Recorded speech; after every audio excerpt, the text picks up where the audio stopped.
Hello, everyone. So, the ISC accounts exam just got over, and overall, the paper turned out to be pretty easy, like we all were predicting it to be.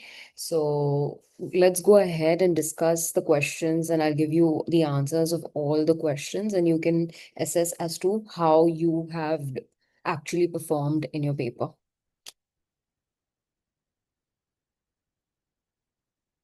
Okay. So question number one was again all MCQs. The first one was a basic revaluation question wherein they had given you the value of motor vehicle and then they said it was overvalued by 25%. When you find out the answer, you'll get the answer as B. Okay. I have also written down the calculation of them. So you can take a screenshot and probably know about it more later on. Okay, the next we have is B, wherein they had given us, again, this is a question on debt and that to ratios. So they've given us the entry. Using the entry, we found out that the gaining ratio is 1:1. Okay, and then they have told us how to find a new ratio. So the answer for this is D, that is 9:11. Again, I've given you the working in the side. Next question is on shares, wherein a person's shares were forfeited. He had paid 5, including premium of 1. That means he had paid only 4 rupees. So the maximum discount also that would be allowed to the next person would be 4 rupees, right? Next, we have is at the time of dissolution, a firm did not provide any information regarding realization of the following assets, and they have given us 4 assets. And then they have asked us that if there's no information, which of these assets would be realized at book value? See, pretty obvious. Of course, goodwill is realized at 0 when no information is given, right? So choose the option that does not have R. So it was just P, Q, and S, option number B. Okay. Next question, again, very easy. They asked us whether the commission allowed to a partner is debited to P&L appropriation. Yes, relates to a partner to P&L appropriation. And the next one is commission allowed to a partner is treated as charge against profit. That means it's a P&L item. So, of course, this is wrong. This is right. Answer is C. Okay. Next, the sixth question, at the time of dissolution, the furniture, we had a furniture worth 4 lakh 50. And then they said that this 4 lakh 50 was basically undervalued. When you find out the undervalued amount, you get 3 lakh 60 as the answer. And the amount you're supposed to pay to the creditors 4 lakh. So 4 lakh minus 3 lakh 60, 40,000 is the amount you're supposed to pay to the creditor. No entry will be passed on the basically the furniture being given to a creditor. Okay, there is no entry for it ever. Next we have is a classic case of how you write off discount and loss on debentures. Very easy again. Okay. Question number 8, very easy again, wherein they have said they have told us that this is the amount of debentures, 30,000 debentures of rupees 100 each. And then they've said calculate the amount invested in DRI. We all know it's 15%. So 30,000 into 100 will first give us the value of the debenture. Do 15% of that. That's it. Then this is a question on goodwill, wherein they gave us, so the goodwill was calculated on the basis of capitalization of super profit method. We know this is the formula. They have given us information related to goodwill and super profit. All we had to do is find NRR. It's just a one-step solution. Okay. Okay. Next, what they asked is that this company has purchased office assets. What's an office asset? It's basically a property, plant, and equipment. So they have told us to mention what is the heading and what is the subheading. So when you talk about heading, the heading is non-current asset. Subheading, you're supposed to say property, plant, equipment, and intangible asset. Put a dash and again write property, plant, and equipment. Okay. Question number 2 had an option. Question number 2 was based on issue of debentures. See, the paper is absolutely predictable. Every year, we exactly know what is going to be asked from each of the chapters as well. Okay. And whenever they're trying to make an easy paper, they really stick to whatever they have, they have already told us what that would be asked. So question number 2 was interest on debentures and basic entries as how you are supposed to issue debentures, right? Now, here, of course, we had a premium of 5%, and it was also redeemable at a premium of 10%. So, this was one thing wherein your issue entry should have securities premium and it should also have premium on redemption. Interest is calculated usual, nothing too tough in this. Okay. And the next option was wherein you gave debentures for consideration other than cash. This would have been an easier question as compared to this. So this would have saved your time if you attempted this one. Okay. Question number three, we have, I think, two options to this one also. It is one is based on retirement, the other one is based on death. Yes, correct. So, see, question number three, the better option to be done was this one. Okay, this had no tricks whatsoever. They had given us general reserve and they told us that the general reserve is not to be distributed. Meaning, what is the entry? Find out gaining to sacrificing. Easy. And the second thing was wherein you have investments worth 50, which became 40. So that means there's a 10,000 loss. And you have an IFR fund, which will be used. So 30,000 is the IFR fund. What will go in investments is 10,000. The remaining 20,000 will be distributed in the old ratio. Okay. Only tricky part in this, slightly tricky, nothing major, is this general reserve, which should be distributed as gaining partner's capital account to sacrificing. For that, you would have to find the gaining ratio. Question number three was basically a person's death and how you're supposed to pay him using the partner's capital account. One tricky part about this was that you're supposed to give interest on drawings to the person, okay? And the person had withdrawn 20,000 uh, till his death, right? So the date of his withdrawal was not given. In such a case, the person was alive for 3 months, April, May, June. So you should have used 1.5 divided by 12 when you had found out his interest on drawing. So basically, you would have to do 20,000 into 6% into 1.5 divided by 12. Why 1.5? Because he was there for 3 months. So you take half of it. That's the rule. Okay. Interim profit given, value of goodwill 90,000. So you would have to do gaining to sacrificing and do that entry in your partner's capital account and get your answer. Easy. Next, we have is question number four, which was in fact one of the easy questions. What we were thinking is debentures, they might ask us ledger this time. They didn't even ask us ledger, they went for the easy way out here also.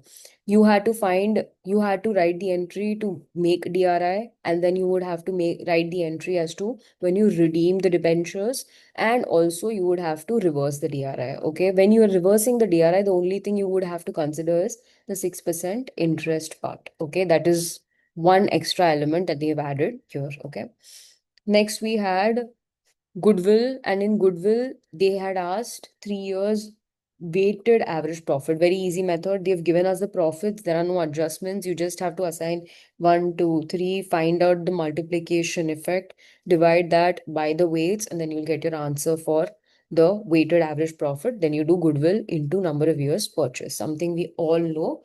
And then they've also told us to calculate the new PSR. For the new PSR, they've clearly told us that Rani sacrificed one third of her share and Mani sacrifices one half of his share. Like I've always told you, this is the third type of new PSR calculation in case of admission, right? So many times I've mentioned this as to how you're supposed to do this. One of the cases, again, very, very easy case. Okay. Okay. Question number 6. 1 minute. Yeah, here we have. Question number 6 was straight out of Specimen 2026. Literally the same question. In fact, a even better question. They have also clarified some things so that you guys are not confused. Okay, very, very easy question. It was, of course, from our chapter balance sheet, financial statement of a company chapter. So anybody who skipped it basically just skipped in 6 very, very easy marks of the paper. Okay. Then we have question number 7. Nothing great about this also. It was dissolution. They have given us all the information relating to all the stuff.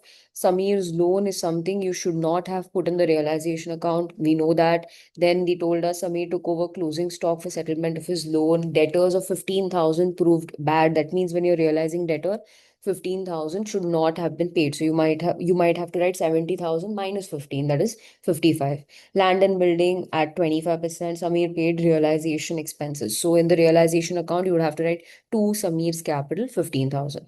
All you had to do is just prepare the realization account. That is it. Very, very easy.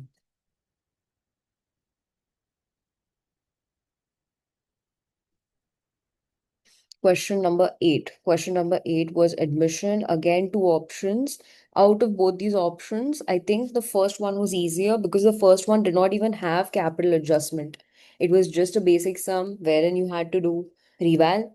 You had to do your basic partner's capital and just do the answer. Of course, in the question they had asked for journal entries. So out of question 8A and B, 8A was easier. Question 8B, the only thing that was slightly difficult is this, wherein you had to find out the amount of capital adjustment and then do the whole answer. When you found out capital adjustment, I hope the balancing figure in the partner's capital was current account for you. Okay.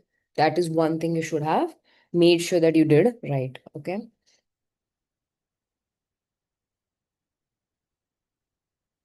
Next, we have question number 9, shares. Okay, we thought that shares this time they would definitely ask us pro rata allotment, which they have. This the first part was related to pro rata allotment, and the second question was a basic question on interest on calls in advance. Out of the two, very, very easy. The one you should have ideally selected is this one because this was just too easy as compared to the first one. First one also had forfeiture. Second one did not have any forfeiture, nothing. All it had was just basic journal entries, calls in advance, interest on calls in advance. So clearly, question 9B was the winner question. Then we have question number 10, our fundamentals. In fundamentals, again, they have asked us P&L appropriation, they have asked us one partner's loan account, and then they have asked us a closing entry for interest. Very, very easy question here as well. The next or was this was based on past adjustments, okay, wherein they had distributed the wrong profit. So what you should have ideally done is the wrong profits that were given, take it back, charge interest on capital, allow interest on drawings, and then after that you would have to find out the P&L and distribute that P&L. Okay. This one was based on a normal question. The only thing here they had given is guarantee of profit given by the partner to the firm. Again, very, very easy guarantee. What do you have to do in such a case is in the P&L appropriation account, in your credit side, you would have to write by Jez Capital 50,000. That is it. Okay. Out of the two, I would not say both of them had equal chances, meaning both of them were equally easy. You could have chosen based on your strengths. Here, there was no one clear winner as to which one was more easier. Section B, first question, answer like one of the easiest MCQs ever, which is not a part of solvency ratio. Of course, earnings per share. Next, when the bank overdraft increases from 30 to 36, of course, you add to financing. Then the next one was they had given us that the price of silver in on Monday was this much, and the next day it's become 11,000. So that means the change is 11,000 upon 1,73,000 into 100. Okay. Under which activity will increase in the value of goodwill be recorded? Investing activity, because you have basically purchased goodwill. And then they have given us debt equity ratio is 1.8 is to 1. What would happen if you purchase when you issue debentures? When you issue debentures, your numerator increases. Naturally, your debt equity ratio will improve.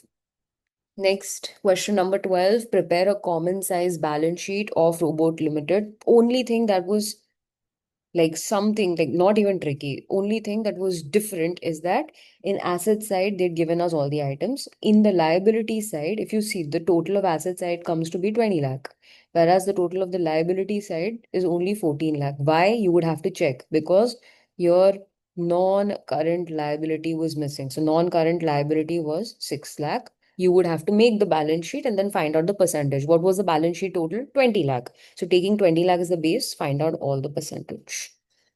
Okay, cash flow statement.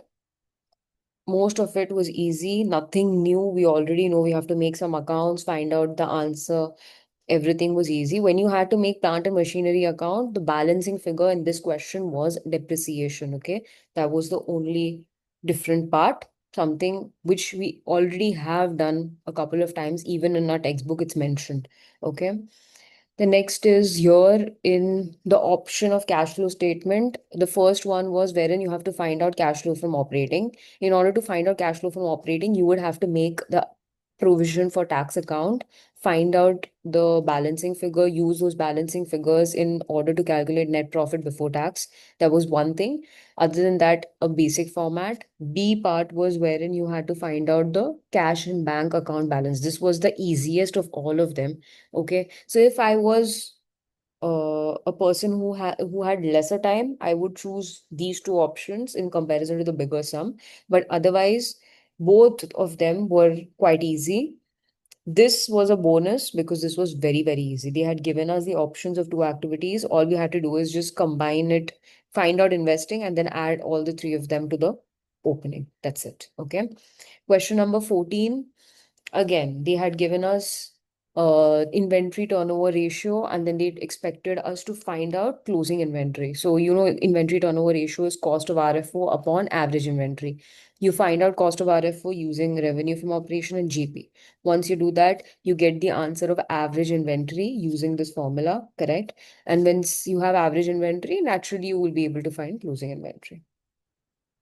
Quick ratio, they had given us working capital, they've given us current liability. So using this, you can find current asset, and then they've told us current asset includes inventory. So when you minus that, you'll get quick assets. Once you get quick assets, you have current liability, you get your quick ratio answer.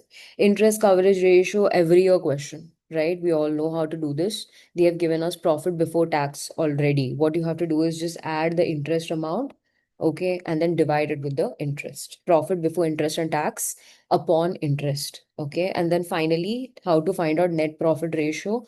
They've given us revenue, which is what? Sales. And what else have they given us? They've given us profit after tax, and they have given us EBITDA. EBITDA has nothing to do with net profit ratio. All you have to do is 15.20 upon 357 into 100. Okay. Your answer should have been in decimal points. So overall, one of the easiest paper of accounts up until, I mean, last year it was very difficult. So this year they've made it quite easy. Okay. So all the very best for all of the subjects.